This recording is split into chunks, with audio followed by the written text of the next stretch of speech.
Definitely बहुत ही बड़ा और मैजिकल मोमेंट है मेरे और मेरे फैमिली दोनों के लिए, क्योंकि जब हम तैयारी स्टार्ट करते हैं तो हम ये कभी सोचते नहीं हैं कि हमारे लिए लिस्ट में आना ही बहुत बड़ी बात होती है।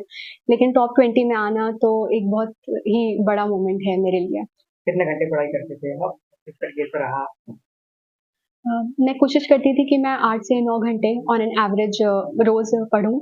आई थिंक नंबर ऑफ आवर्स से ज़्यादा हम कितने कंसिस्टेंट हैं, डिसिप्लिन्ड हैं, रोज़ हम पढ़ पा रहे हैं कि नहीं वो इम्पोर्टेंट होता है। कभी-कभी हम सिर्फ़ 2-3 घंटे पढ़ पाते हैं, लेकिन किसी दिन हम 10-12 घंटे भी पढ़ पाते हैं। तो आई थिंक रोज़ पढ़ना बहुत इम्पोर्टेंट है कंपेयर्ड टू कितने घंटे पढ़ना।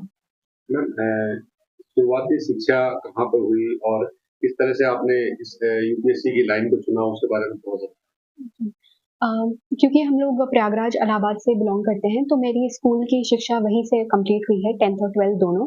उसके बाद मैंने बीकॉम ऑनर्स परस्यू किया, दिल्ली यूनिवर्सिटी के खालसा कॉलेज से। उसके बाद मैंने कॉर्पोरेट जॉब करी 8 महीने और 2021 से मैं तैयारी कर रही हूँ। कॉर्पोरेट जॉब के बाद एकदम से यूपीएससी की तरफ आप हुए, क्या कारण रहे? किन कारणों से आप यूपीएससी की तरफ अट्रैक्ट हुई? कॉर्पोरेट जॉब भी काफी अच्छी होती है, पैकेज काफी अच्छा होता है उसमें। जी।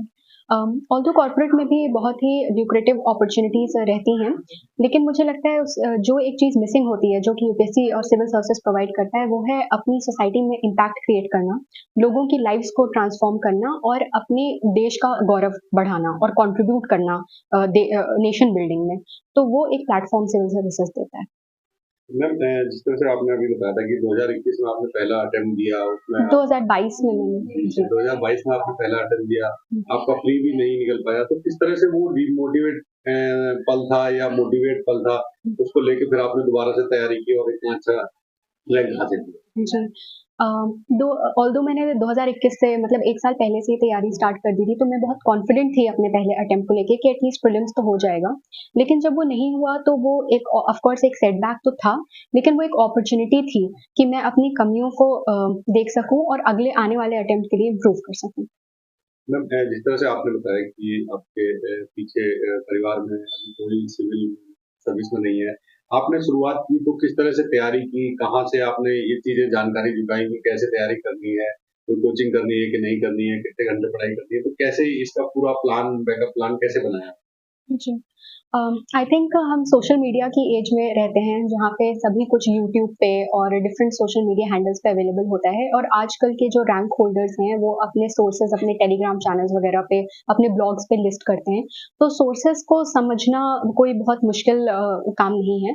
उसके अलावा सब सेल्फ स्टडी ही सबसे इम्पोर्टेंट चीज़ है। तो यदि हम सोर्सेज के लिए श्योर हो जाएँ, हम अपना सिलेबस अच्छे से याद कर लें और यूट्यूब पे हर तरीके की गाइडेंस अवेलेबल होती है। यदि हमें कोई कॉन्सेप्ट नहीं समझ में आया तो हम किसी भी टीचर का समझ सकते हैं यूट्यूब पे। तो आई थिंक इन सब से तैयारी करना अब आसान हो गया है। मैम जिस तरह से सोशल मीडिया की आपने बात की तो कुछ साल पहले तक जो यूपीएससी के जो अभ्यर्थी हुआ करते थे वो कहते थे कि हमने पढ़ाई के दौरान सोशल मीडिया से दूरी बना ली, हमने व्हाट्सएप नहीं चेक किया, हमने टेलीग्राम नहीं चेक किया। हुँ। आपने बताया कि आपने सोशल मीडिया का इस तरह से मतलब यूज किया कि उसको पॉजिटिव वे में है। तो जो जनरेशन है जो तैयारी कर रही है वो कहीं ना कहीं जो मोबाइल और सोशल मीडिया में फंस जाती है, तो वो हुँ। किस तरह से उसका लाभ उठा सकते हैं वो थोड़ा सा। हुँ। तो आई थिंक जैसे डबल एज्ड स्वॉर्ड होता है सोशल मीडिया तो इसके कुछ अच्छे पॉज़िटिव्स भी होते हैं, नेगेटिव्स भी होते हैं। किसी भी चीज़ का एक्सेस या एडिक्शन बुरा होता है और उसमें सोशल मीडिया भी आता है। अगर हम अपने कीमती वक़्त बहुत टाइम तक किसी भी सोशल मीडिया हैंडल पे लगा रहे हैं, तो वो हमारे लिए फ्रूटफुल नहीं होगा।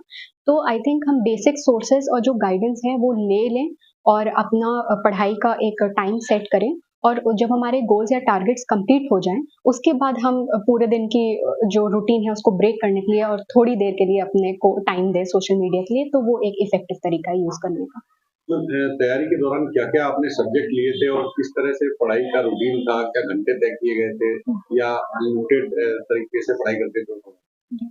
मेरा ऑप्शनल सब्जेक्ट सोशियोलॉजी था और जैसे मैं कहूँगी कि नंबर ऑफ आवर्स ऑल्दो मैं कोशिश करती थी कि 8 से 9 घंटे ऑन एन एवरेज रोज़ मेरा पैन आउट हो जाए। तो मैं स्टार्ट करती थी सुबह न्यूज़पेपर से क्योंकि करंट अफेयर्स एक इम्पॉर्टेंट पार्ट है, तो मैं रोज़ न्यूज़पेपर द हिंदू पढ़ती थी। उसके बाद मैं कोशिश करती थी कि 2 सब्जेक्ट्स एक बार में लेके चलूँ। तो एक सब्जेक्ट न्यूज़पेपर के बाद मैं सुबह कवर करती थी और एक मैं शाम में कवर करती थी और रात में मैं करंट अफेयर्स या जो कुछ बैकलॉग छूटा है वो कंप्लीट करने की कोशिश करती थी। मैम इंटरव्यू के दौरान किस तरह के सवाल थे और क्या आपको लगा, क्योंकि रिटर्न में तो आपने तैयारी कर ली, आपने कॉपी किताब में लिख दिया, जब एक पैनल बैठता है तो किस तरह की नर्वसनेस थी या कॉन्फिडेंट थी, किस तरह के सवाल जवाब हुए उसके बारे में बताइए? क्वाइट इंटरेस्टिंगली मैं अपने इंटरव्यू को लेके ज़्यादा कॉन्फिडेंट थी क्योंकि मेंस के मार्क्स हमें पता नहीं होते हैं और स्पेशली जिनका पहला मेंस होता है तो उनके पास कोई पैरामीटर भी नहीं होता है पहले जज करने का कि ऐसे ही मार्किंग होती है या ऐसे मार्क्स मिलेंगे। लेकिन इंटरव्यू के लिए वो स्टेज में कहूँगी सबसे एन्जॉयबल भी था, सबसे ज़्यादा मज़ा आता है इंटरव्यू के लिए तैयारी करने में। तो मैंने मॉक इंटरव्यूज़ दिए, उसमें जो मेरी गलतियाँ हुई उससे सुधारा खुद को और 2 न्यूज़पेपर्स इंडियन एक्सप्रेस और द हिंदू रेफ़र किए। तो इस तरीके से मेरा इंटरव्यू काफ़ी अच्छा हुआ और मेरी प्रोफ़ाइल बेस्ड डैफ से ही क्वेश्चन आए थे मोस्टली। मैम जो अब जो बच्चे यूपीएससी की तैयारी कर रहे हैं या और सिविल सर्विसेज की तैयारी कर रहे हैं, उनके लिए क्या संदेश है?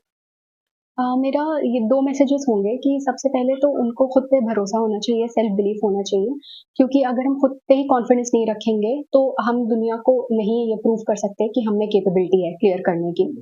और दूसरा कि हमें ऑनेस्ट रहना है खुद से कि कभी-कभी हमें लगता है कि हमने 10 घंटे पढ़ाई कर ली, लेकिन वो बहुत इफ़ेक्टिव पढ़ाई नहीं होती है कि हमारे दिमाग में ज़्यादा कुछ नहीं जाता है। तो हमें बहुत ऑनेस्ट रहना है खुद से कि इतनी हमारी तैयारी हो गई है और यहाँ पे हमारी कमी है जो हमें इम्प्रूव करना चाहिए। तो यही 2 मैसेज हैं।